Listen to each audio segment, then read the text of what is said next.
Hello, everyone. Welcome back to another episode of the English Learning Podcast by Mark and Emma. I am Mark, and I am absolutely delighted to be spending some time with you all today. Good morning, Mark, and hello to all our lovely listeners tuning in from around the world. It is always the highlight of my week to sit down and chat with you. How is your week going so far, Mark? Honestly, Emma, it has been a bit of a strange week. I've been thinking a lot about my English speaking skills lately. Oh, really? You sound great to me, but I am curious. What has been bothering you? Well, yesterday I was talking to a friend from London. He asked me what I did on Tuesday, and I started describing my day. I said, I woke up, I ate breakfast, I went to work, I finished work, I watched TV, I slept. I see. That is a very accurate description of a day. Yes, it is accurate.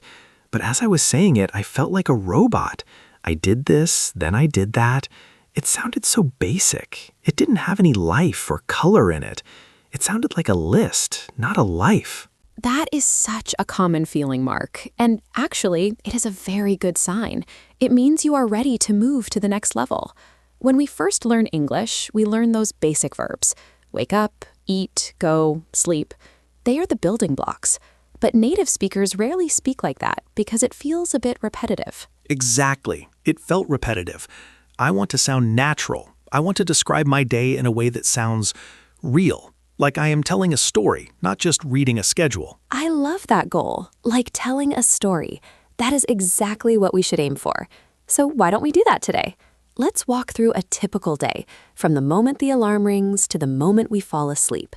And we can swap out those robot words for natural native phrases. That sounds perfect. I am ready to upgrade my vocabulary. So let's start with the morning, the worst part of the day. The worst part? Oh dear. Are you not a morning person? Groaning. Definitely not. When my alarm goes off, I usually just groan and put the pillow over my head. I struggle to wake up. I think many people can relate to that.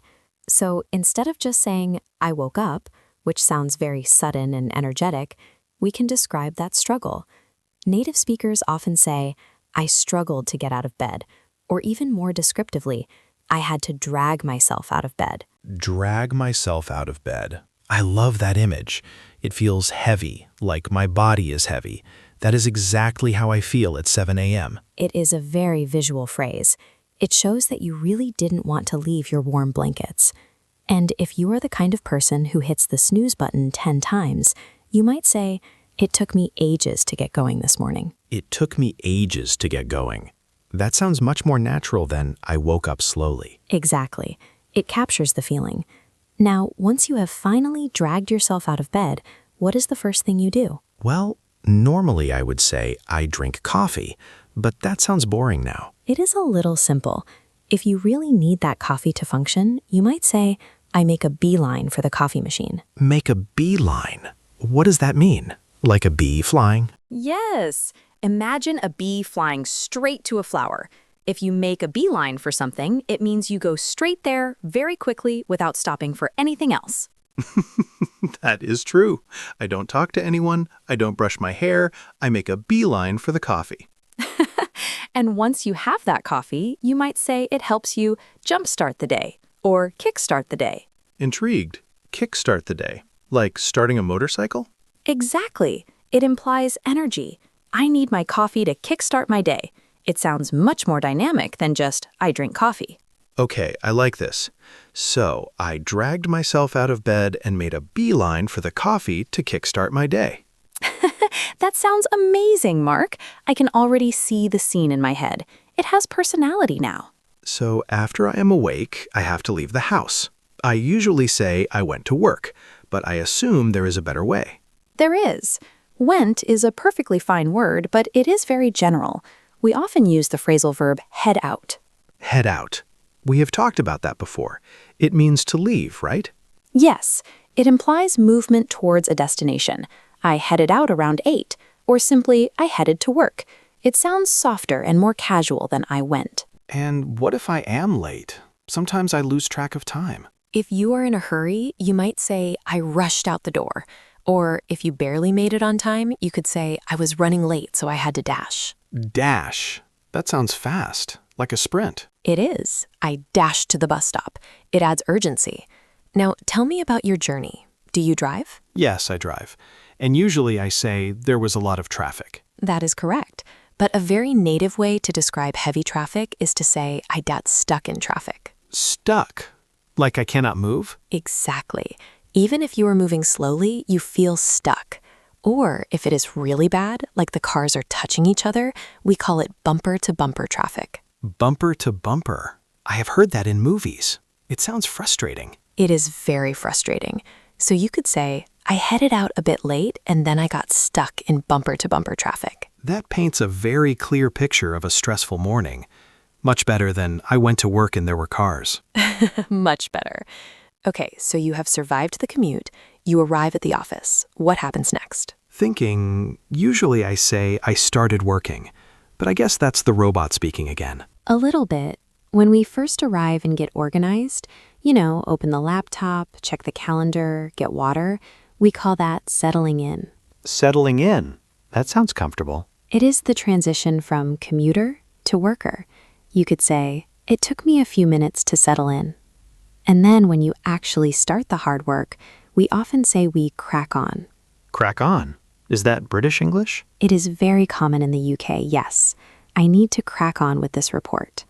But in American English or general international English, you might say, I dove into work, or I got straight to work. I dove into my emails, like diving into a pool. Yes, it means you started with energy and focus.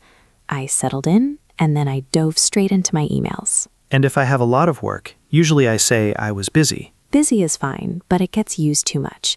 If you want to sound more descriptive, you can say I was swamped. Swamped? Like a swamp? Wet and muddy? It is a metaphor. Imagine being stuck in deep water or mud. You cannot move because there is so much work. I was absolutely swamped today. That is a great word. It sounds intense. Or sometimes I hear people say tied up. Yes, I was tied up in meetings all morning. It means you were busy and couldn't do anything else because the meetings held you there. You were not free. Okay, so I settled in, dove into my tasks, but I was swamped with emails and tied up in meetings. That sounds like a very productive, busy professional speaking. It really does. Now, what about the middle of the day? Lunch. I usually say I ate lunch. If you sit down for a formal meal, ate lunch is fine. But at work, we are often rushing, so we say, I grabbed a bite. Grabbed a bite. We use that a lot on this podcast because it is so common. It is. I grabbed a bite with a coworker, or I grabbed a sandwich at my desk. It implies a quick, casual meal. And after lunch, you know that feeling around 3 p.m. where you just want to sleep? Oh, the afternoon slump. That is the official name for it. The afternoon slump, I definitely suffer from that. I feel like my brain turns off. We all do. So you might say, I hit the afternoon slump around 3. And what do you do to fix it?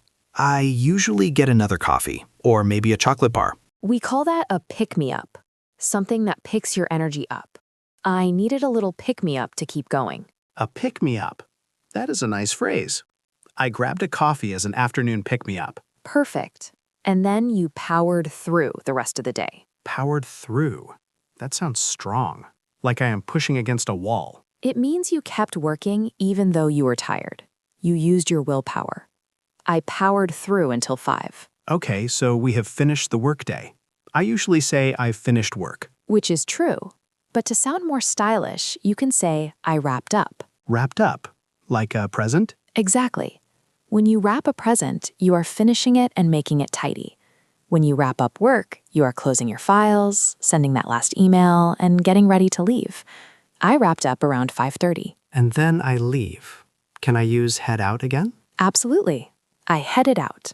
Or if it was a long, hard day, you might say, I called it a day. I called it a day.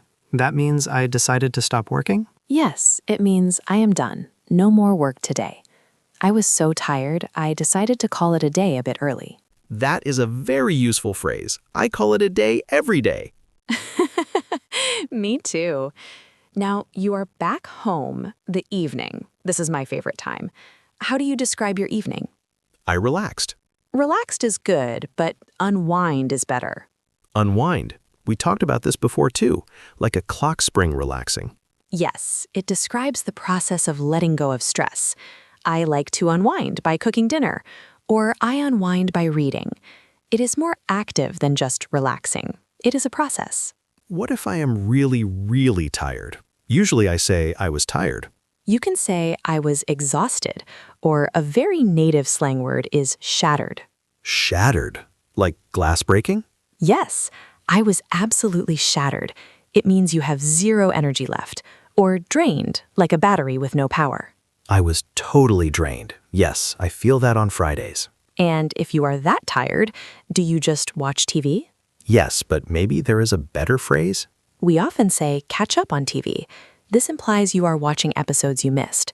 Or if you watch many episodes at once, you binge watch. I binge watched my favorite show. Yes, I do that. It's my guilty pleasure. No guilt needed. It helps you unwind. And finally, the day is over. You go to sleep. I slept. The robot returns. I slept. Before you sleep, you go to bed. But to sound cozy, you can say, I turned in. I turned in. That sounds old-fashioned and nice. It is. I turned in early. Or, if you fall asleep very quickly because you are shattered, you can say, I crashed. I crashed. That sounds dramatic. It means you fell asleep the moment your head hit the pillow. I was so drained, I just crashed immediately. Or hit the hay? Hit the hay is a fun idiom. It comes from when beds were made of hay. It is a bit informal and funny, but native speakers definitely use it. Time to hit the hay. Wow, Emma, we've completely rewritten my day. It went from a robot list to a real story. It really did. Do you feel the difference? I do. The new words have feeling in them. Dragged myself out of bed feels different from woke up. Swamped feels different from busy. Nods. Exactly. Language is about connection. When you share how you felt about your day, not just the times and facts, people connect with you more. I want to try to put this all together. Can I try to describe my day again using the new vocabulary? Please do. I would love to hear the native speaker version of Mark's day. Okay, here goes.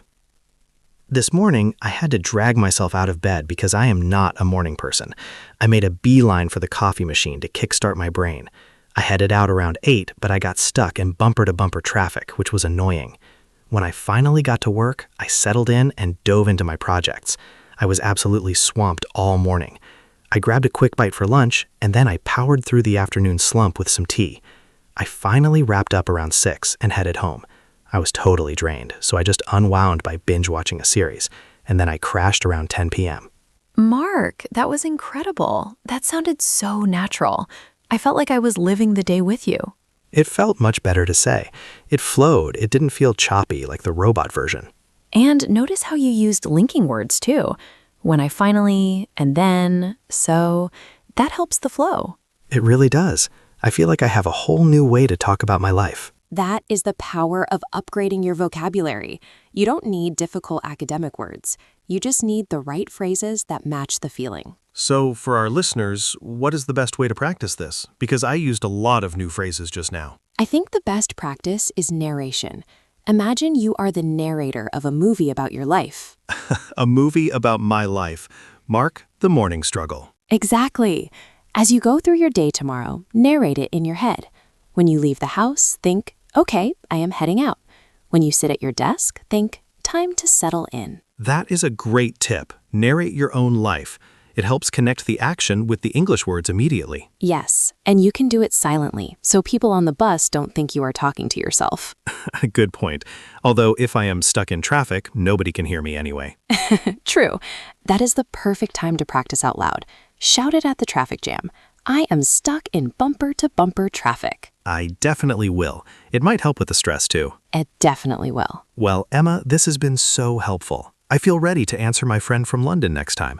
I won't sound like a robot. You definitely won't. You will sound like a native speaker telling a good story. Thank you for guiding me through the day. It was my pleasure. I always enjoy our chats. But now, looking at the time... Are we going to wrap up? We are. We need to call it a day for this episode. I see what you did there. Very smooth. Thank you, Mark. To all our listeners, thank you for tuning in. We hope you feel inspired to describe your day with more color and feeling. Try the narration challenge tomorrow. See how many of these phrases you can use. We will see you in the next episode. Have a great day and don't work too hard. Cheerfully. Bye, everyone. Head out and have a great week. Bye.